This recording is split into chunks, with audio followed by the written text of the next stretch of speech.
Good morning. Paligo tayo ng manok ngayon. Liguan natin sila.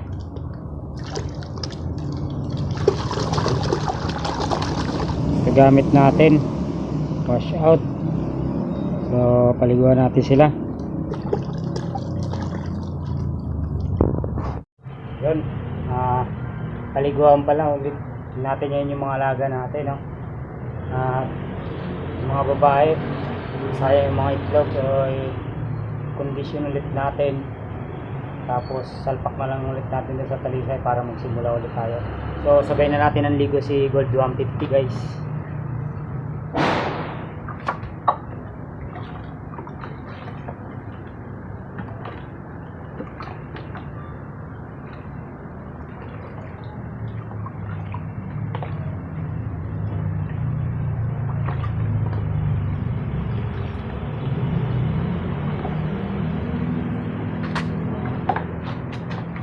Natin ang ligo siya.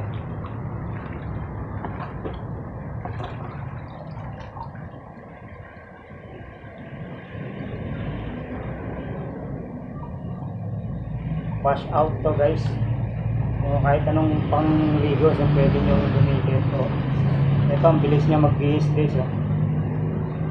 Siguro 150.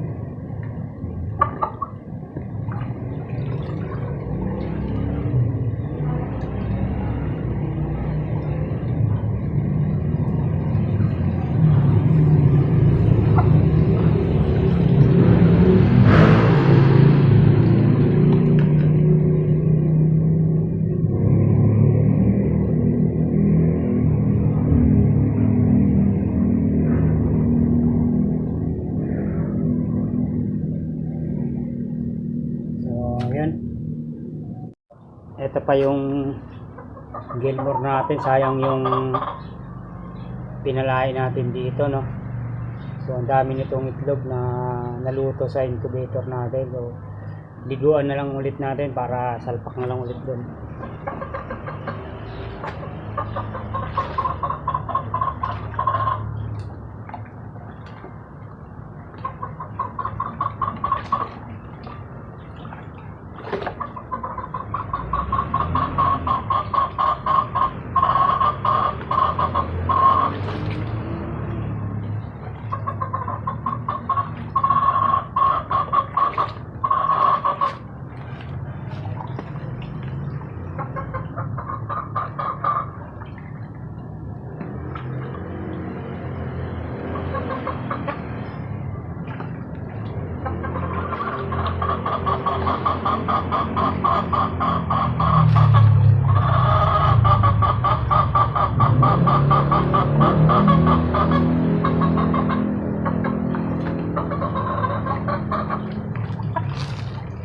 Solid katawan nito ng Gilmore natin, guys. So ang ganda yan.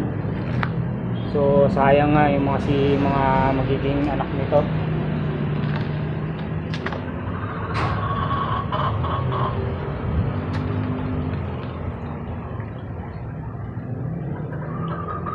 Yun, dalawa na. Tapos punta ulit tayo sa kabila.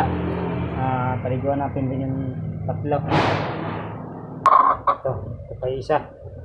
Ito inaabangan sana natin sa palisay natin, oh.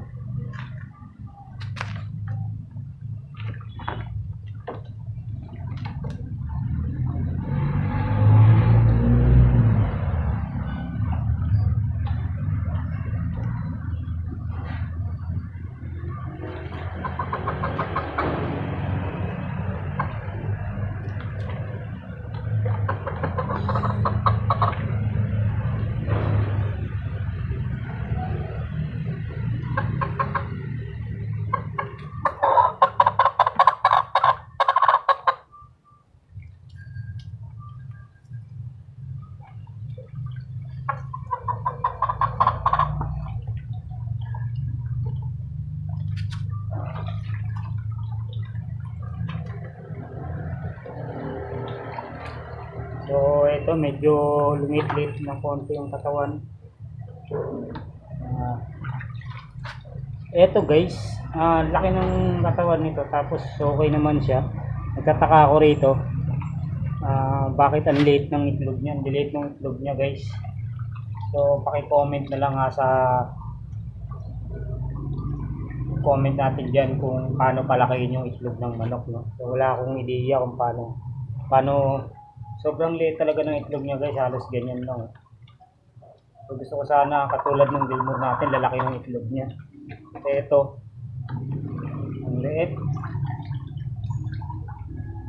So magandang inahin naman, matangkad, malaki katawan. So magandang inahin siya guys. Oh, kita niyo taba. Hindi ko lang alam kung bakit gano'n siya mangitlog, maliit.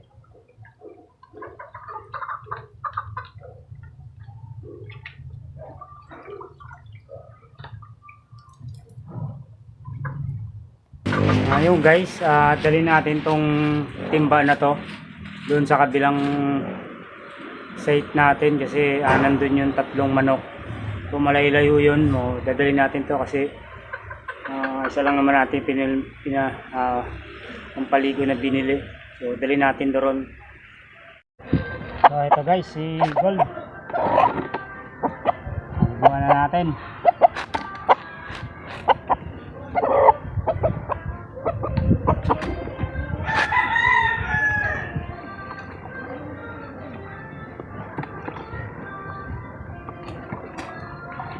Ito natin at ito guys, sa kabilang site namin to, yung Saron. Malayo kasi dito kaya medyo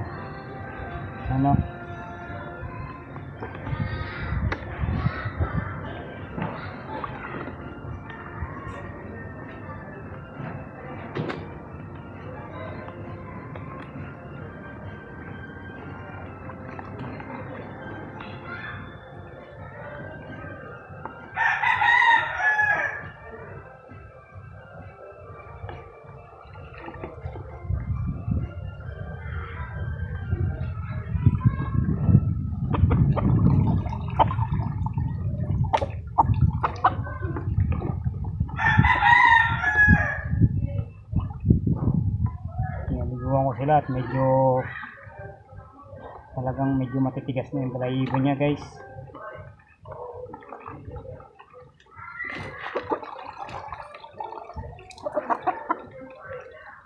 So bulto pa rin yung katawan niya.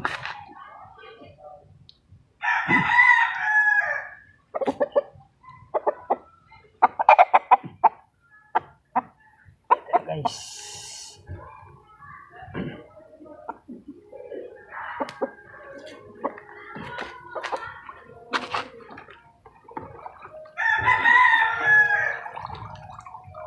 guys, pulang-pula. Bala ko dito guys, pagandahin ko pa to, talungan natin. So mas pagandahin pa natin siya. So okay na, bulto pa rin yung katawan niya guys. Ito yung favorite na manok natin guys, yung gray. Ibuhan na rin natin.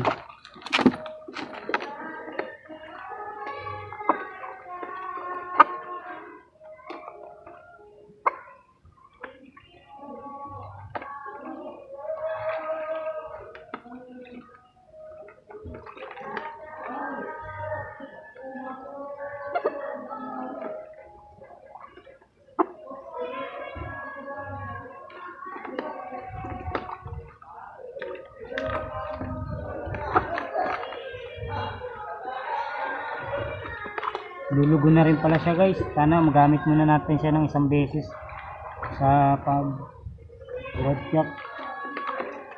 Gamitin muna natin siya ng isang beses sa mga inahin, no? Kahit yung dalawang inahin lang.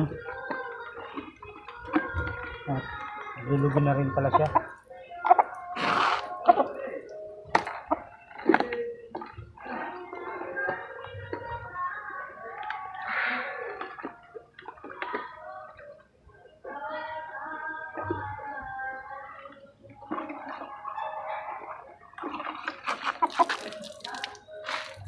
Guwapo niyan.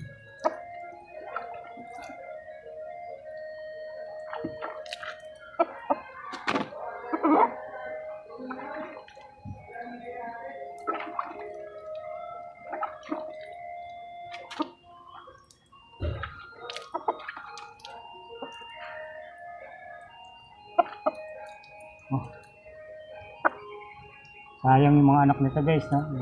Yung ano. So, kala ko makapalahin na tayo nito. Hindi pa sinasamahan ng swerte tayo. Sayang.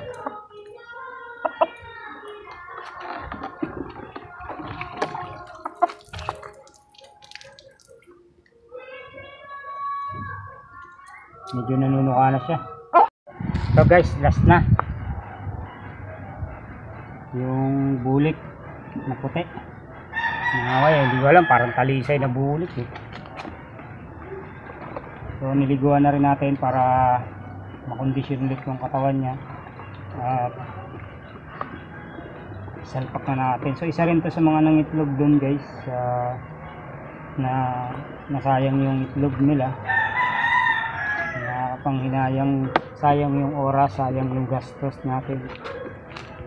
So kasalanan naman natin yun, no?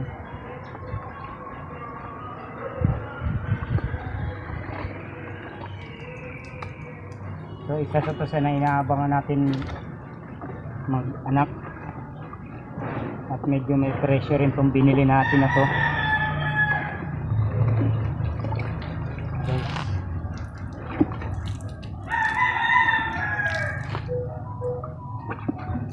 Medyo may pressure rin ito nung binili natin.